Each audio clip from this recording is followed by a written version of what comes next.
There are many different people and organizations working on pieces of the puzzle, but it's, to me, the truly exciting thing is how do you take these things that matter so much to the world at large and try to have a concerted, modern effort around it, which is, I think, what we're talking about. What is actually composes a modern way of doing this that hopefully is an accelerant to the entire process. Welcome back to Startup Health Now, the podcast where we celebrate the entrepreneurs and innovators reimagining the future of health. I'm your host, Logan Plaster. Jon Miller is best known for being a former CEO of AOL, head of digital media at News Corp, and chief executive of the media powerhouse IAC. With all that experience in media, Mr. Miller might seem like an interesting choice for the Startup Health Board of Directors, which he joined recently. After all, on the board, he joins the likes of Toby Cosgrove, whose pedigree as the former head of Cleveland Clinic needs little explanation. Obviously, Jon Miller's experience in business, finance, and media has been vast, but how does that translate to health moonshots, these audacious goals that guide investments here at Startup Health? To find out, I called him up for a chat. Specifically, I wanted to know what tools of media could be used to speed up health innovation and help startups bring their solutions to market more successfully. What I learned was that many of the advancements and opportunities that Jon has seen in media over the last couple decades, advancements in consumerism and community, are absolutely core to improving health in scalable digital ways. But I'll let Jon explain that vision and why he's more excited than ever to support a global army of health tech entrepreneurs, this band of like-minded founders we call Health Transformers. Stick around. Kind of what I want to start with is that you've been in digital media a long time. The platforms change, the strategies change, but in many ways, it feels like the more things change, the more they stay the same. And so given your experience, I'm curious what you've seen as a through line of your professional life as it pertains to digital media. Well, it's a great question because we are probably in terms of digital media, we're probably, I guess, in the third wave, I would say, of the industry and of the experience. So it's a great question. I think one of the big things that has changed is, in some ways, the democratization of it, where now we have the so-called creator economy and the ability for anybody to be an influencer who chooses to be and can get a following, and there are platforms that enable that. So that is definitely a big change. Though, to your point, there were iterations of this before. There were blogs. There still are. There were vlogs, if you like, and there still are. So it is, in that sense, iterative. Just to keep balancing the two, I think one of the biggest changes in digital media specifically is the rise of video and how video has become, in some ways, a dominant form of consumption. Another that is more of a through line is that it really is about how you relate to a specific audience and how you term in the sector is how you feed the beast, what you're giving that audience on a regular basis. And that is in some ways unique to digital media. On the other hand, that's what television is and has been. It's been, for the most part, a daily experience, and certainly the news business has always been. So I do think there are some things that change, and some things that evolve, and some things that remain. And one of the big things is how it's really about how well you relate to a specific audience. Are there elements to today's trends in digital media that excite you? I mean, part of it is just a wave you have to ride and figure out what the next strategy is, and part of it is really opening up new doors. You mentioned democratization. What elements of that make you optimistic for the future? Well, one of the things that excites me, and I spend a lot of time on, continue to, is around the interaction of community and the creation of content, which I think relates very much to startup health. So it's where there's collaborative innovation, where there's community underneath everything, and the community is active participant in what is produced in one form or another, as opposed to just a passive consumer of something produced by others. And I think that is an evolution. And I think it continues to grow. And if you follow such things as Web3, and as it's so called, and I don't know how much I should use terms of the moment here, but it's really about community engagement and community involvement and community ownership in what's produced. So it is, in my view, another wave that we're about to experience. Well, you mentioned Startup Health, so it's a good segue. We're having this conversation because you are on Startup Health's board, and we want to introduce you to our broader audience. How did you come upon Startup Health? How did you get introduced to the idea of supporting health innovators globally after a long career in digital media? Yeah, so as you said, I've been in digital media for quite some time, and also an investor in this and related sectors, digital media and related sectors, which is really, as it evolved for me personally, about innovation, about collaboration, about how you grow and scale companies.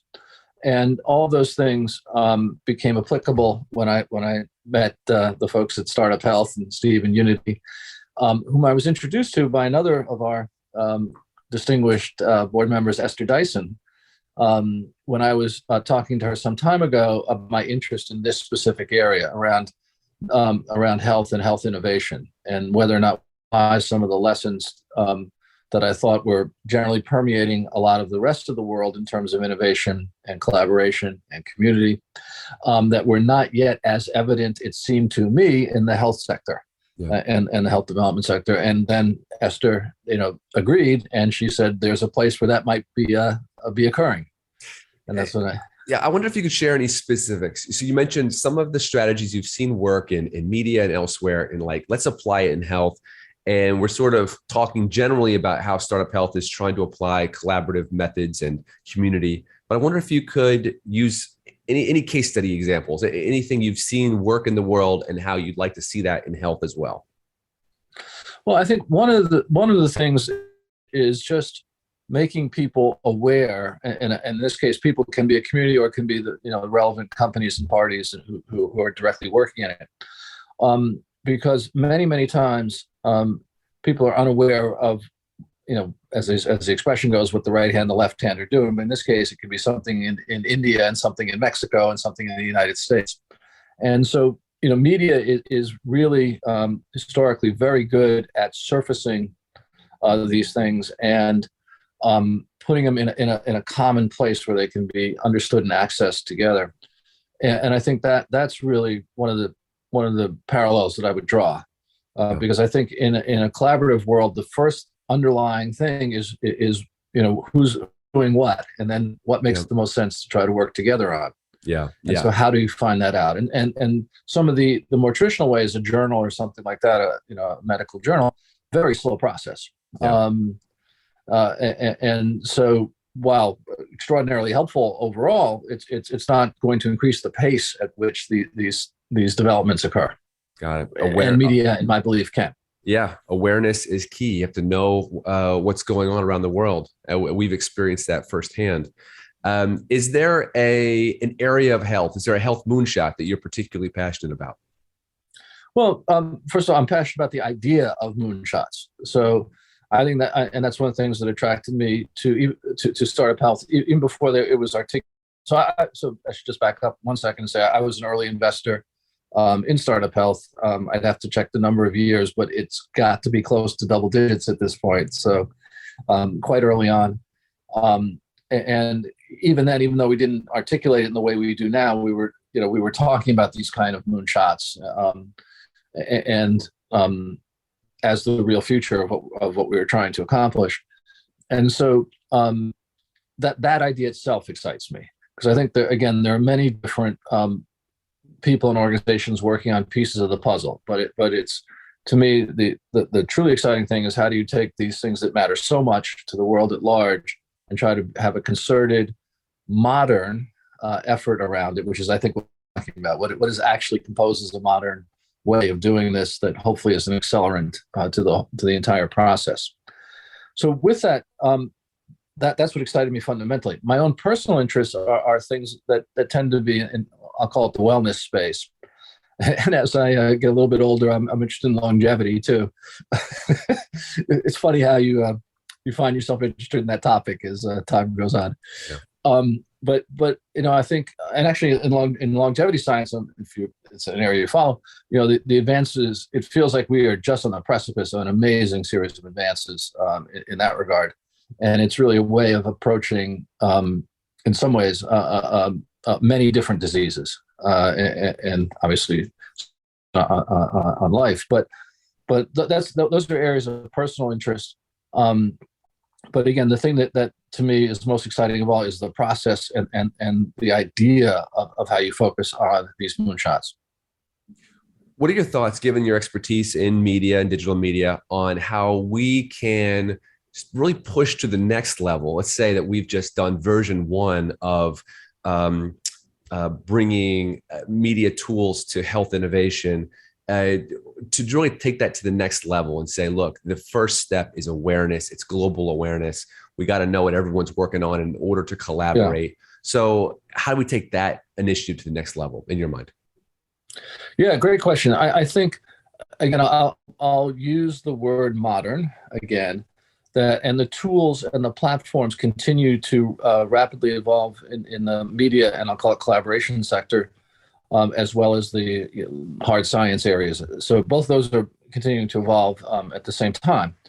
And I think, we've seen the rise of new platforms such as TikTok as a consumer use at extraordinary fast pace. I mean, if you just look at the adoption curve of kind of the layers of technology that have happened at a consumer level, it's increasing. So the ability to introduce and have people adopt the relevant tech for collaboration, for example, I think is greater than ever, and that's something that we should really foster.